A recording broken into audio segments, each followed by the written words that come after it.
Ah, ça fait longtemps que je l'avais pas utilisé celui-là. Hein. Il marche toujours aussi bien, hein, malgré le fait qu'il commence à dater. Il est toujours bien opérationnel. Oh, ça va vous? Eh bien écoutez, on va faire une nouvelle vidéo aujourd'hui et on va parler d'actualité.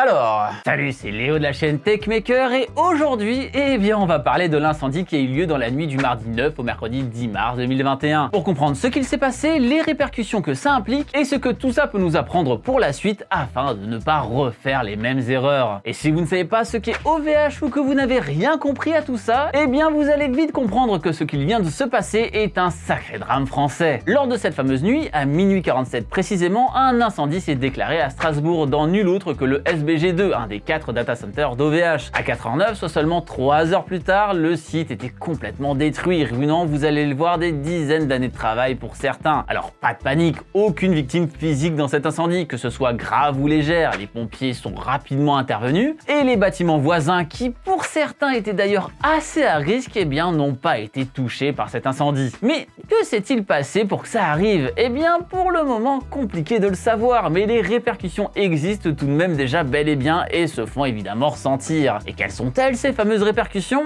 Eh bien si les serveurs sont en feu, ils fonctionnent quand même vachement moins bien. Tout ce qui était géré depuis le data center de Strasbourg s'est mis à dysfonctionner et les possesseurs d'un site utilisant ce data center ont eu une sacrée surprise de réveil avec cette magnifique courbe de température de serveur qu'ils utilisaient. Alors oui, d'habitude on aime bien les courbes de ce style bien raides, hein, parce que on commence à avoir l'habitude d'en voir comme ça avec le Bitcoin, mais ici pas sûr que ça fasse le même effet. Hein. Beaucoup de services ont arrêté de fonctionner, comme les sites internet data.gouv.fr, celui de la Maïf, celui de Time, de Candysan, de la ville de Saint-Ouen ou même du centre Pompidou. Bref, il y a pas mal de beau monde, car il faut savoir qu'OVH héberge les 2/3 de l'internet français. Et pas que d'ailleurs, hein, car ce dernier est extrêmement répandu et rivalise auprès des plus grands comme Amazon. Bon, même si niveau image, c'est vrai que là ça a dû prendre quand même un sacré coup, et pas certains qui rivalisent encore. Ah, et oui, il y a aussi le site de François Asselineau qui a sauté, upr.fr. Et bon, certains ont rapidement crié à la théorie du complot, hein. Vivement que les gens se réveillent, hein, parce que nous sachons. Et bon, que François ne panique pas, au pire, s'il perd ce moyen de communication pour sa future campagne, il peut toujours envoyer un petit tweet à Samuel Etienne qui aura sûrement un créneau à lui réserver sur sa chaîne Twitch. Pour ce qui est du côté jeux vidéo, eh bien certains jeux en ligne ont aussi été affectés vu que les serveurs de jeux sont souvent localisés dans des data centers du style. Ça a été le cas du MMORPG MechWarrior Online où tous les serveurs européens se sont retrouvés inaccessibles. Mais pas de panique ici non plus, car déjà de 1, les données de jeu étaient hébergées dans un autre data center, mais aussi deuxièmement, dans le cas où c'était celui-là qui avait un souci, eh bien des sauvegardes régulières étaient mises en place vers un autre endroit géographique, ce qui permet évidemment de sacrément limiter la casse. Mais le problème, c'est que tout le monde n'avait pas ce genre de backup, et c'est le cas notamment de Rust, un jeu vidéo mondialement connu autour de la survie. Eh bien pas de bol ici, car une partie des serveurs européens était localisée dans ce data center en particulier, avec aucun backup ailleurs. Autrement dit, toutes les données de ces serveurs ont brûlé avec eux et sont probablement perdues à jamais.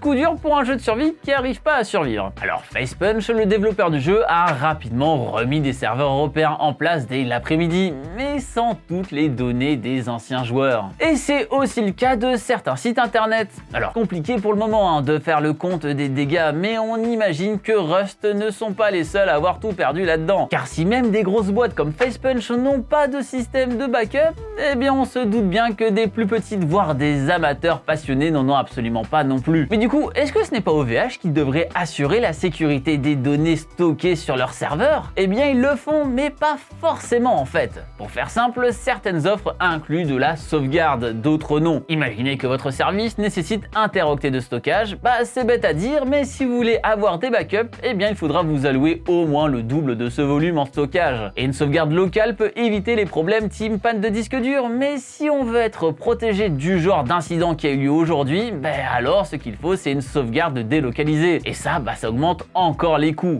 que tout le monde ne prend pas. Et alors si on va être encore plus efficace, eh bien on pourra carrément mettre en place une sorte de redondance de manière à ce que si le stockage principal n'est plus disponible, eh bien le serveur bascule automatiquement sur un stockage secondaire qui sera un miroir du premier. De cette manière, le service reste totalement accessible sans temps mort et surtout sans perte de données. Mais tout ça, ça coûte des sous et donc eh bien tout le monde n'a pas pris ces options. Mais bon ben voilà, effectivement certains n'ont pas de backup, mais est-ce que tout ça aurait pu être évité facilement en fait avec cet incendie? Bien sûr, refaire le match après coup est toujours facile et mon but ici n'est pas de blâmer qui que ce soit d'ailleurs du côté d'OVH ou des clients. Disons que tout cela sert d'expérience et oui, la leçon est cher payée, mais c'est celle qu'on retient le mieux, j'ai envie de dire. Du côté de chez OVH, compliqué de dire ce qui aurait pu éviter ça, tant on n'a pas tous les éléments encore pour le moment. Si l'on en croit les experts Twitter, par exemple, eh bien c'est le fait que le sol est en bois et donc il peut beaucoup plus facilement prendre feu et créer donc un énorme incendie une fois que ce dernier est initié. Mais en vrai, on n'en sait rien, et même si c'est vrai, peut-être que c'est une pratique courante et que ce n'est pas un problème en soi tant que d'autres mesures sont respectées. Impossible d'être sûr de quoi que ce soit tant qu'on n'aura pas donc plus de recul. Bref, on cherche beaucoup de coupables dans la colère, mais évitons de mettre de l'huile sur le feu, tout ça n'aidera pas à trouver le vrai fautif et risque de plus brouiller tout le monde qu'autre chose. Du côté client, eh bien compliqué aussi de prévoir que ça allait arriver, donc pas grand chose à faire pour sauver le travail perdu. Il faut dire que quand on paye un hébergeur, on ne nous met pas en avant le fait que le data center sur lequel il sera hébergé n'est pas bien protégé contre les incendies et que